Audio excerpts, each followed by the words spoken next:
Olá, olá, pitaqueiro, pitaqueira, você que faz suas apostinhas aí no nosso amado futebol. Estamos começando mais um Sociedade Futebol e Pitaco, SFP. Eu sou Bruno Félix.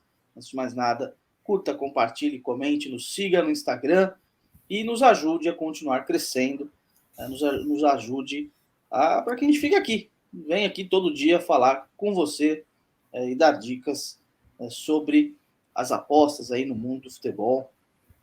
Vinícius Alexis, vamos falar de Libertadores, os jogos dessa terça-feira, dia 28, jogos de ida das oitavas de final da principal competição sul-americana e jogos envolvendo brasileiros, né? Tem Corinthians e Boca, tem o Emelec e Galo, tem Atlético Paranaense e Libertad. Então, vamos lá, o que você projeta? Salve, Bruno Félix. Bom dia, boa tarde, boa noite para você, para todo mundo que nos ama, nos prestigia, nos adora, diz que nos odeia, mas assiste todos os nossos vídeos. Para você, principalmente, que segue a gente no Instagram, Sociedade Futebol e Pitaco. E, claro, a pessoa que eu mais amo é você, que faz comentário aí nos nossos vídeos, respondidos normalmente por Bruno Félix. Normalmente, não, quase todos os comentários respondidos até hoje foram respondidos por ele. Vou começar a responder também, porque senão ele vai ficar maluco, vai perder os poucos cabelos que ele tem. Olhando assim, parece que ele tem muito cabelo. Se você olhar de cima, você percebe que tem menos cabelo do que deveria. Faz parte da vida, é um processo natural.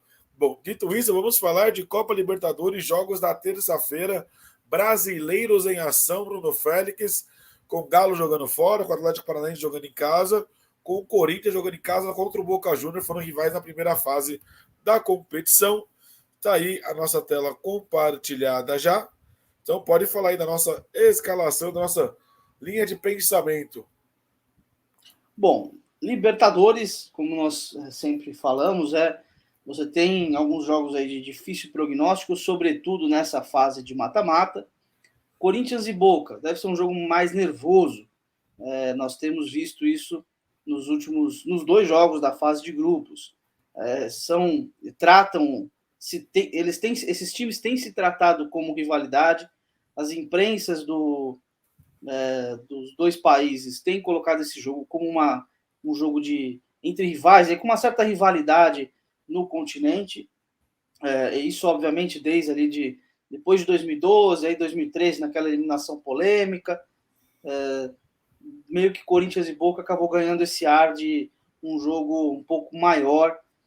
Enfim, dois times importantes do continente.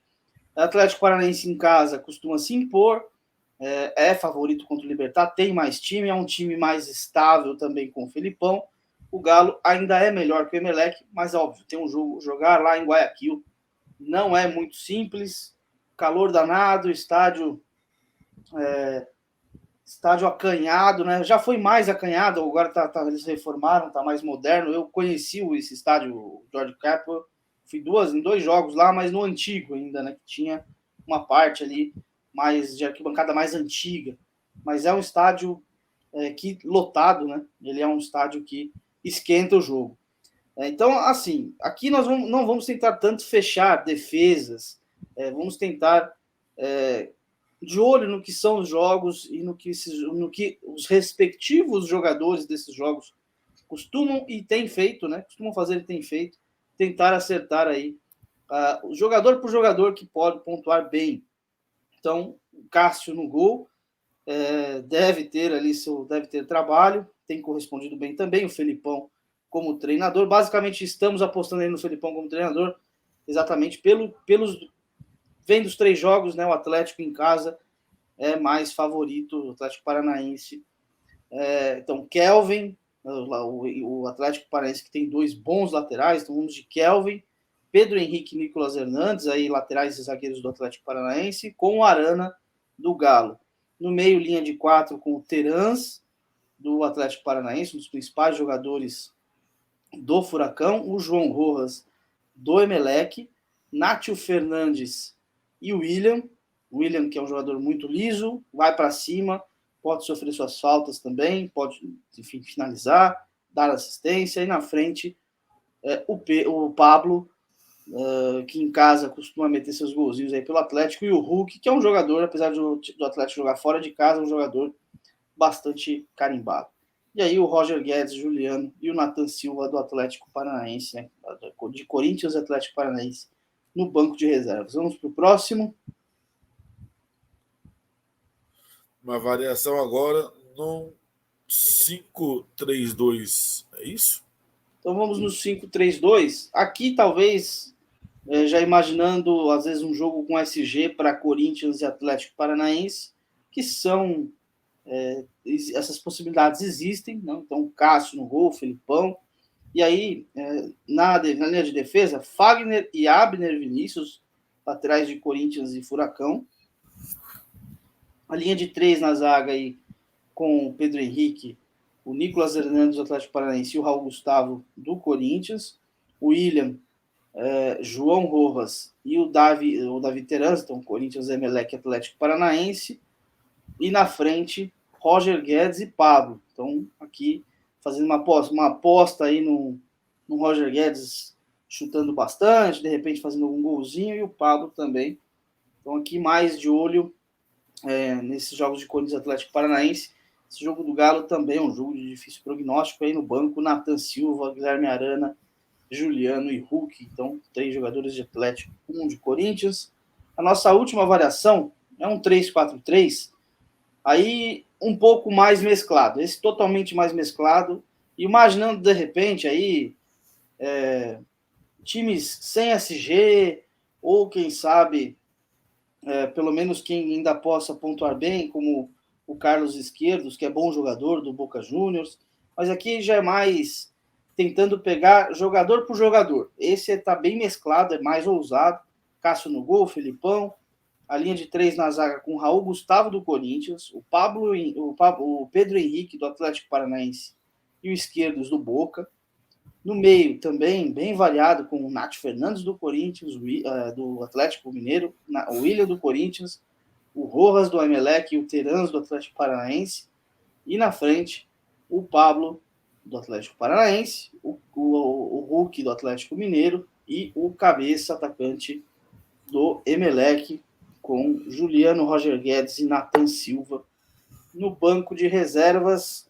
Então esse é o nosso time. Libertadores é de mais difícil prognóstico, então duas variações um pouquinho mais conservadoras, uma mais ousada, sem fechar defesa nem nada, fazendo uma mescla bem grande. Vinícius, suas considerações finais e dicas para palpites aí para apostas. Uma aposta ousada, mas que tem grandes chances e vai te pagar bem, você pode fazer uma tripla. Gol de Roger Guedes a qualquer momento, gol de Pablo a qualquer momento, gol de Hulk a qualquer momento. Vai te pagar muito bem, assim. Deve estar pagando pelo menos 3 cada um deles. Como você faz a aposta tripla e multiplica, então vai pagar muito bem pelo gol desses 3 caras. Um gol do Roger Guedes a qualquer momento, um gol do Hulk a qualquer momento, um gol do Pablo, do próprio Terence a qualquer momento. E você tem grande chance aí de conseguir uma coisa bem legal.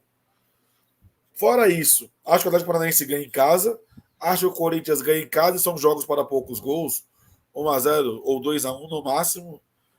É difícil imaginar uma coisa repetindo 4-0, por exemplo, que ele fez o Santos pela Copa do Brasil outro dia, porque não é característica Boca do time. também é um time melhor que aquele que o Santos. Sim. E o nosso queridíssimo Galo também não imagino perdendo fora de casa. O Galo não está numa fase confiável, mas acho que vai conseguir pelo menos um empatezinho jogando fora de casa contra o Emelec. Então, mas acho que a aposta mais legal de fazer é essa da múltipla de quem vai fazer gol. Hulk, Roger Guedes e nosso queridíssimo Pablo ou Davi Terans. Tem grande chance de dar bom. A gente perdeu uma aposta domingo, mas o lado mais ousado da aposta, que era gol do Pedro Raul, saiu, inclusive, né? Sim. Aí o São Paulo atrapalhou a gente. Sacanagem. Acontece, a gente ganha, a gente perde no Rei do Taco. Às vezes a gente recebe pergunta aí, quanto vocês já ganharam? Assim, a gente faz basicamente as apostas, né? Os times que a gente fala aqui. Então tem momentos que um time dá um retorno ali 5, 6 vezes maior do que o que a gente coloca. Tem outras que não dão, porque é a combinação. Às vezes você acerta, e a gente fala isso aqui umas vezes, que a gente crava 2, 3 vitórias e determinados jogadores. Mas para o Rei do Taco, a gente sabe que 1 ou 2 pontos são suficientes para 2 pontinhos ali, já são suficientes para que te tire do número 50 lá na colocação e te coloque em quinto. Então, isso acaba fazendo, obviamente, você, digamos assim, você imaginar o que vai acontecer e quanto você pode ganhar é totalmente instável. Às vezes a gente vai muito bem, às vezes vai bem, mas, sei lá, a gente tinha o Roger Guedes, que foi bem, deu assistência, mas não fez gol, fez 8 pontos, mas não tinha o Pedro Raul, que num jogo fez 2 gols. Pronto, é o suficiente para você ganhar R$50 e não 500. Então, Rei do Pitaco é você acertar, é isso daí, é você acertar esse jogador por jogador que vai pontuar, e às vezes uma aposta ousada como essa aí de totalmente mesclado, às vezes dá certo. Então é isso, valeu Vinícius, fique de olho, semana cheia aí com oitavas de Sul-Americana, de Libertadores, 15ª rodada de Série B, jogo todo dia, e obviamente teremos vídeo todo dia. Vinícius, valeu! Valeu, Bruno Félix. Um grande abraço, um beijo no coração de todo mundo que nos acompanha aqui no SFP, quem é inscrito no canal, que deixa comentário. Daqui a pouco vão poder fazer Pix também pra gente, viu? Ganhou uma postinha com dica nossa, faz um Pix pra nós também, né? Compartilha aí e continua financiando esse projeto que vocês tanto gostam. Vai acontecer em breve. Sempre a gente recebe aqui o comentário do pessoal falando que alguma dica nossa ajudou, então a gente fica feliz. É isso. Muito. Valeu. Até a próxima. Fique ligado. Semana cheia. Fomos.